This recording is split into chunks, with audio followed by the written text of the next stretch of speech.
नमस्ते बिहार, मैं आपके साथ रंजना रावत और आप देख रहे हैं न्यूज 18। बुलेटिन की शुरुआत करेंगे अरवल से और अरवल से बड़ी खबर आपको बता दें, जहां NH 139 के सोन पुल के पास पुलिस ने एक ट्रक से भारी मात्रा में विदेशी शराब जब्त किया है और वाहनों की जांच के दौरान पुलिस को 251 कार्टन विदेशी शराब मिला है और जिसकी कीमत 15 लाख से अधिक बताई जा रही है।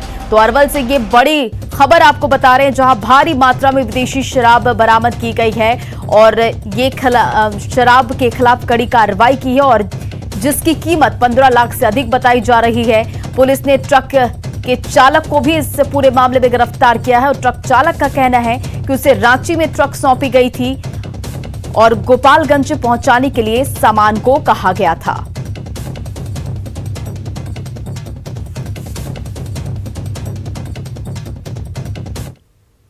26 नवंबर को शराब पर सबसे बड़ी शपथ लेने के बाद बिहार पुलिस और भी ज्यादा अलर्ट हो गई है। नेपाल से सटे बिहार के जिलों में SSB के साथ पुलिस के जवान विशेष चौकसी बरत रहे हैं और मधुबनी जिले की बात करें तो यहां भी पुलिस पूरी तरह मुस्तैद दिख रही है। मधुबनी जिले के करीब 10 थाना क्षेत्रों से नेपाल का बॉर्डर सटा हुआ है और ऐसे में इन इलाकों को शराब मुक्त रखना पुलिस के लिए किसी चुनौती से कम नहीं है। इन इलाकों में थोड़ी भी लापरवाही होने पर अक्सर शराब तस्करी की आशंका बनी रहती है और ऐसे में बॉर्डर पर विशेष सतर्कता बरती जा रही है और बॉर्डर पार से आने जाने वाले की बहुत ही बारीकी से तलाशी ली जा रही है। वहीं चौकीदारों का ग्रुप बनाकर अलग अलग शिफ्टों में उनकी ड्यूटी लगाई जा रही है और ये लोग साइकिल पर सवार होकर सीमावर्ती इलाके के गांवों और कस्बों में हर एक गतिविधि पर नजर बनाए हुए हैं और मधुबनी के लौकही में रात के वक्त नेपाल बॉर्डर पर पुलिस और SSB की मुस्तैदी का जायजा लिया हमारे सहयोगी अमित रंजन ने। शराबबंदी को लेकर पुलिस महकमा खासा अलर्ट है। खास करके मधुबनी जिले की बात कर रहे हैं तो यहाँ मधुबनी जिला का लगभग आधा दर्जन थाना क्षेत्र ऐसा है जो जिसके करीब से या पास में बिल्कुल सटा हुआ नेपाल का खुला बॉर्डर है और ऐसे में उन इलाकों में शराबबंदी कानून को सही मायने में सफल बनाने के लिए पुलिस महकमा को खासा अलर्ट रहना पड़ रहा है। अभी मैं जो आपको तस्वीरें दिखा रहा हूँ ये मधुबनी के लोखी थाना क्षेत्र की है। ये लोखी जो है ये मधुबनी का जो थाना क्षेत्र है वो नेपाल बॉर्डर से बिल्कुल सटा हुआ है। शराब तस्करी की यहाँ अक्सर आशंका बनी रहती है, ऐसे में पुलिस जो है खासी अलर्ट है। अभी ये रात के वक्त यहाँ जो ये लोखी में जो नेपाल बॉर्डर है आप देख सकते हैं कि यहाँ जैसे जो कुछ लोग अभी आ रहे हैं तो यहाँ SSB के जवान भी होते हैं और पुलिस भी जो लोखी पुलिस है वो एक एक जो यहाँ लोग जो आते हैं उनके सामान की यहाँ जो चेकिंग होती है और उसके साथ ही यहाँ जो इस इलाके के जो पुलिसकर्मी हैं या जो मतलब थाना के और भी जो स्टाफ हैं या जो आला अधिकारी हैं वो हमेशा बॉर्डर इलाके में नज़र बनाए रखते हैं। लेकिन ये जो खास करके इन इलाकों के जो चौकीदार हैं उन पे बहुत बड़ी जिम्मेदारी है। वो जैसे अक्सर यहाँ मतलब ये अलग अलग शिफ्ट में कभी पैदल कभी साइकिल से जो गांव-गांव में गलियों की खाक छानते हैं कि कहीं भी इस इलाके में शराब से जुड़ा हुआ कोई भी मामला या कोई भी सूचना आते ही ये वहाँ पहुँचते हैं क्योंकि ये खुला हुआ बॉर्डर है। और ऐसे में आप देख सकते हैं कि इन इलाकों में जो चौकीदार हैं जो इन इलाकों के जो चौकीदार हैं वो अक्सर यहाँ जो गाँव में चाहे रात का वक्त हो या दिन में ये लोग साइकिल से या पैदल भी गश्त में निकले हुए हैं। और यहाँ इस इलाके में जो बॉर्डर से सटा हुआ इलाका है यहाँ भी जो कुछ पुलिसकर्मी हैं या चौकीदार हैं वो लोग जैसे यहाँ साइकिल से भी घूम रहे हैं। आइए जैसे इन लोगों से बात करते हैं कि ये जैसे की नाम भेले अहाँ सबके? हमर अर्जुन कुमार भेले ना। अहाँ सब मतलब एठाम लोखी थाना में चौकीदार छे? हाँ, लोखी थाना में चौकीदार छे। तो की इलाका में जना खुला बॉर्डर छे नेपाल से और सरकार जना शराबबंदी के लगा बहुत मतलब सख्ती बरते के केने छथिन तो जना अहाँ सब की कना इस सब इलाका में जना अक्सर आशंका बनल रहे छे तो की करे छे? हमरा का शिफ्ट वाइज ड्यूटी कर करे छे, बारी से अपन चेक करी छे जो कोई खुला आदमी कुछ के लेके आवे न जाए न या जेठाम जाए लग नहीं छे पैदल घूमे छे। जी सर, जहाँ साइकिल से जाने वाला है वहाँ साइकिल से जाते हैं, जहाँ पैदल जाने वाला धानबाद बॉर्डर कहते थाल खींच है वहाँ पैदल भी जाते हैं। मतलब जहाँ कीचड़ वाला इलाका है उसमें पैदल भी जाना होता है? जी हमेशा निकलते हैं रात दिन, जैसे हम लोग का शिफ्ट बना देता है 4-4 का। हर मतलब रात का भी ड्यूटी करते हैं, शाम का भी हरदम ड्यूटी करते रहते हैं। जाड़ा का समय आ गया है तो और थोड़ी परेशानी बढ़ गई होगी? हाँ, पूरा जो है हम लोग जो है बॉर्डर काते काते पूरा परेशान रहते हैं। जो ये रात में जो अभी जो जाड़े का वक्त है और इन इलाकों में काफ़ी ठंड भी होता है, और ये जो खुला हुआ इलाका है यहाँ जो ठंड के मौसम में जवानों के लिए और ख़ास करके जो इन इलाकों में जो रात में जो ड्यूटी पर तैनात हैं उनकी परेशानी और ज़्यादा बढ़ जाती है। अमित रंजन, न्यूज़ 18 मधुबनी। और नालंदा के बिहार शरीफ कोर्ट में किशोर न्याय परिषद के प्रधान न्यायाधीश मानवेंद्र मिश्र ने मासूम से हैवानियत के आरोपी किशोर को महज 1 दिन में सजा सुना दी। और 8 अक्टूबर को 4 साल के मासूम से गांव के ही एक किशोर ने इमली और चॉकलेट देने के बहाने घर बुलाकर हैवानियत की घटना को अंजाम दिया था। स्थानीय थाने में मामला दर्ज होने के बाद 25 नवंबर को पुलिस ने अंतिम चार्जशीट दायर की थी और उसके बाद 5 गवाहों की गवाही पूरी करते हुए 1 दिन में कोर्ट ने आरोपी को 3 साल की सजा का सुना दिया, जिससे इतिहास रच दिया। 4 साल की बच्ची के साथ एक 14 साल के बच्चे के द्वारा अप्राकृतिक यौनाचार और लैंगिक हमला से संबंधित ये अपराध है, जिसमें किशोर न्याय परिषद नालंदा ने 1 दिन में त्वरित विचारण कर ये फैसला सुनाया है। और पटना सिटी के चौक शिकारपुर इलाके में एक युवक के घर में घुसकर हत्या कर दी गई। प्रेम प्रसंग में युवक की हत्या की आशंका जताई जा रही है और मृतक का नाम रविंद्र शर्मा उर्फ हंटर शर्मा था। वो अपने घर में ही कपड़ा सिलाई का काम करता था और घटना के वक्त वो अपने घर में ही सोया हुआ था और इसी दौरान किसी ने घर का दरवाजा खटखटाया। जैसे उसने दरवाजा को खोला, अपराधियों ने ऑटोमेटिक पिस्टल से उसे 3 गोली मार दी और ऑटोमेटिक पिस्टल से हत्या के कारण किसी ने गोली की आवाज भी नहीं सुनी।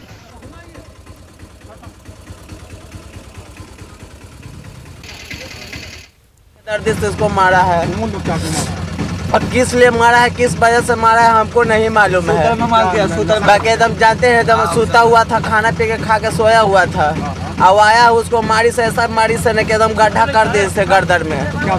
कुछ आपसी झगड़ा हुआ था, मामूली विवाद पे चाकू मार दिया है उसको। मृतक की पहचान क्या है? मृतक का नाम गोलू है और पूर्व में चोरी वोरी के केस में जेल भी जा चुका है। जो मारने वाला है वो दोस्त इसका था? हाँ, मतलब जान पहचान का ही व्यक्ति था। और पटना पुलिस ने हाई प्रोफाइल डॉक्टर की पत्नी हत्याकांड का खुलासा कर दिया। 4 लाख की सुपारी देकर रिमझिम चतुर्वेदी की हत्या कराई गई थी और यह हत्या किसी और ने नहीं, रिमझिम के जान पहचान के युवक रोहित ने कराई थी। पुलिस ने इस मामले में 6 अपराधियों को गिरफ्तार किया है। एसएसपी उपेंद्र शर्मा ने बताया कि डॉक्टर की पत्नी रिमझिम चतुर्वेदी झाड़ फूंक में विश्वास करती थी और उसके संपर्क में आए मुजफ्फरपुर के रोहित ने शुरुआती दौर में झाड़ फूंक का सहारा लेकर अपना काम निकाला, लेकिन बाद में वो झाड़ फूंक से पीछा छुड़ाना चाह रहा था, जिसके लिए रिमझिम तैयार नहीं थी। और इसके बाद रोहित ने साजिश के तहत नौबतपुर में एक जमीन दिखाने के बहाने रिमझिम को वहां ले जाकर उसकी हत्या करवा दी और शूटर को सुपारी के लिए दिया गया पैसा भी रिमझिम से ही सूद पर लिया गया था। पूरे घटनाक्रम में 6 पात्र हैं। रोहित, जिनके साथ रिमझिम का संबंध था, ड्यू टू अब समझिए कि इसको रिलीजियस ट्रीटमेंट कहा जाए या अपने डिप्रेशन को दूर करने का तरीका कहा जाए, उस वजह से कमल, सूरज, पवन, रंजीत और राहुल यादव।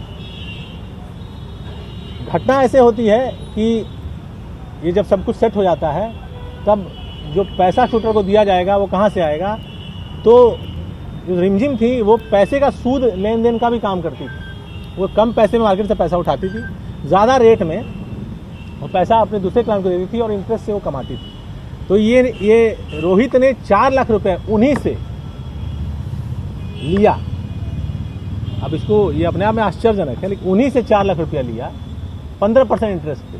वो मार्केट से 2 या 3% में उठाती थी और उस पैसे को सुपारी के रूप में इस्तेमाल किया और वो पैसा सुपारी किलर्स को दिया गया। प्रैक्टिकली और थियोरेटिकली सुपारी किलिंग है, लेकिन किलिंग के टाइम पे और भी लोग इसमें मौजूद हैं मौके पे। और अगली खबर पटना से, जहां 41 लाख रुपए लूटकांड में पुलिस ने बड़ा खुलासा किया है। ट्रांसपोर्ट कंपनी के कर्मचारियों ने ही पैसे की लूट कराई थी और पुलिस ने इस मामले में 6 अपराधियों को गिरफ्तार करने के साथ ही 18,60,000 रुपए भी बरामद कर लिए हैं।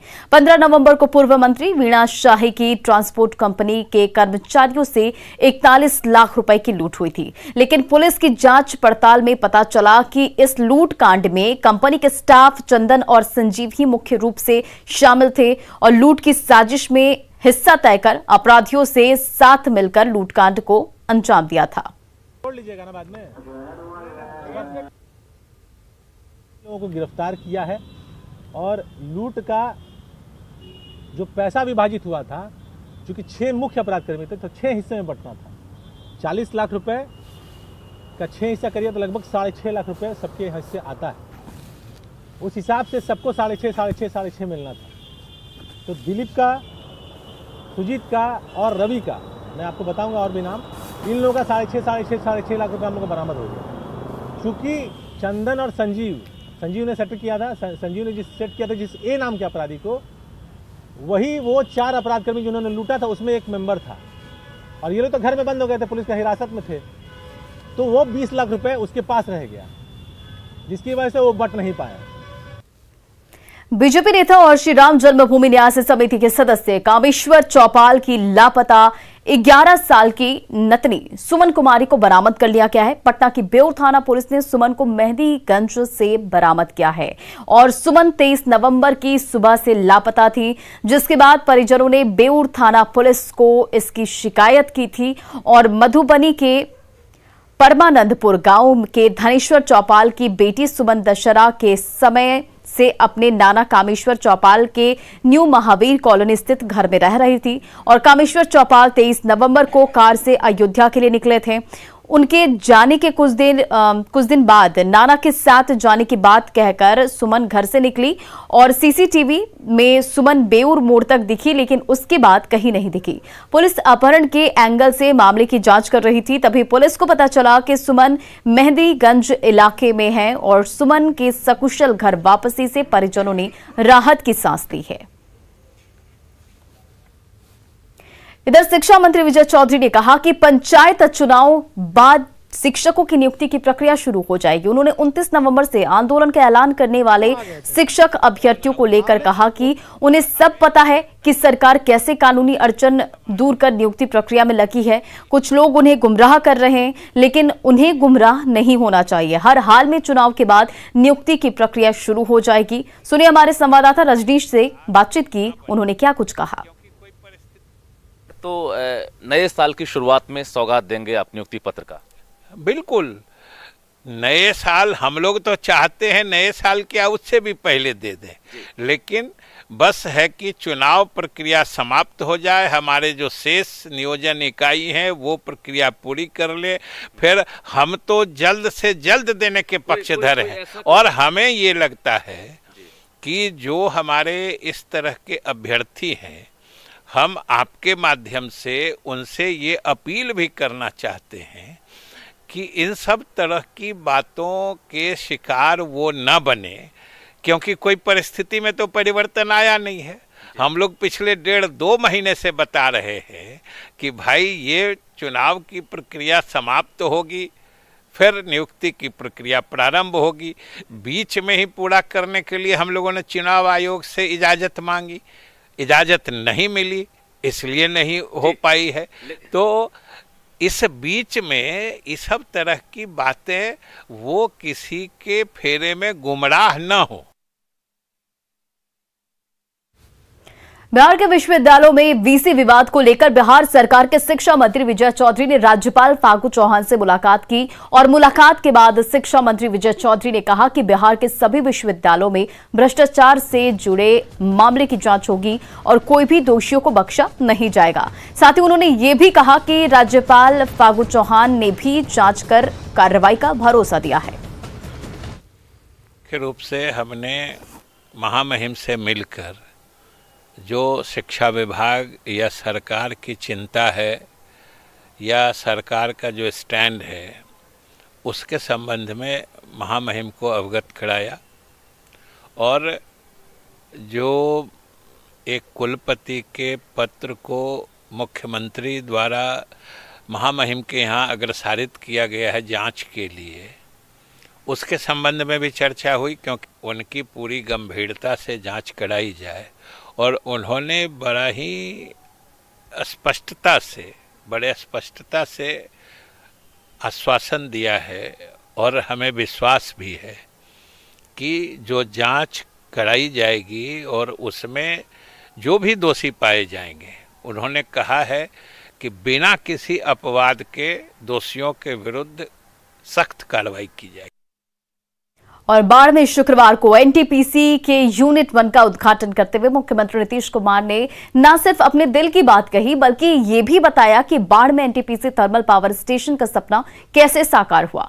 मुख्यमंत्री नीतीश कुमार ने कहा कि 1998 में जब वो रेल मंत्री थे, उस समय तत्कालीन ऊर्जा मंत्री से बातों ही बातों में उनके सामने जो प्रस्ताव रखा, वो हैरान रह गए। क्या थी वो बातें सीएम नीतीश कुमार की जुबान, उनकी ही जुबानी सुनिए।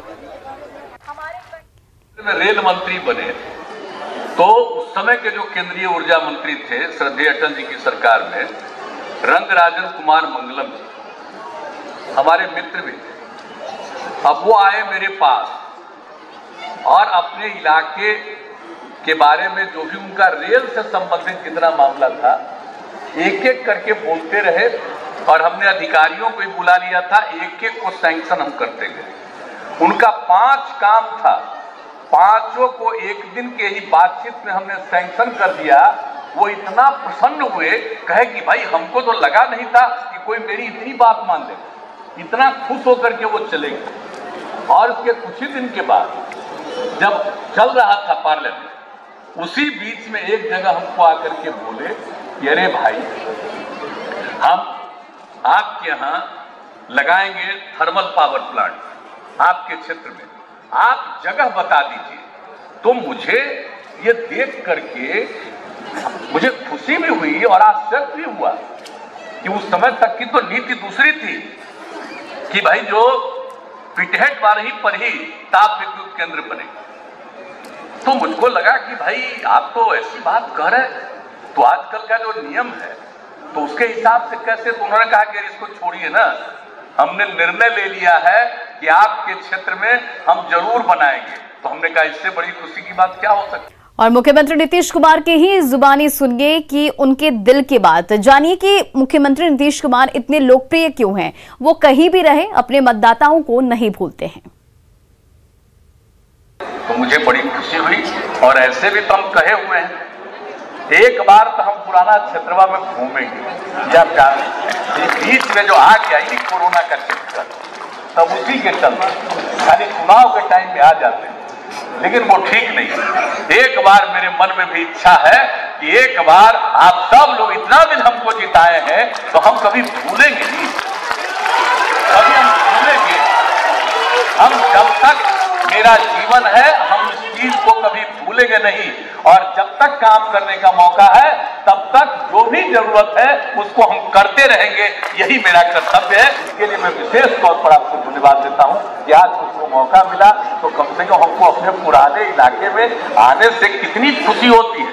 सब आप लोगों को देख रहे हैं तो आप जान लीजिए कि उससे एक भीतर से मन को बहुत प्रसन्नता होती है। तो यहाँ आने का मौका मिला। आप इसमें कितना बार इस एरिया में घूमते रहे, जब काम चल रहा था तब भी कितना बार घूमते रहे, तो सब बार घूमते रहे। लेकिन आज तो जब काम पूरा हो गया है और सब तरह से लोगों को इसको सुविधा मिल रही है, तो ऐसी स्थिति में आज फिर यहाँ आकर के मुझे खूब खुशी हुई है और बहुत प्रसन्नता हुई। और फिलहाल इस बुलेटिन में इतना ही। बने रहे आप न्यूज़ 18 बिहार झारखंड के साथ।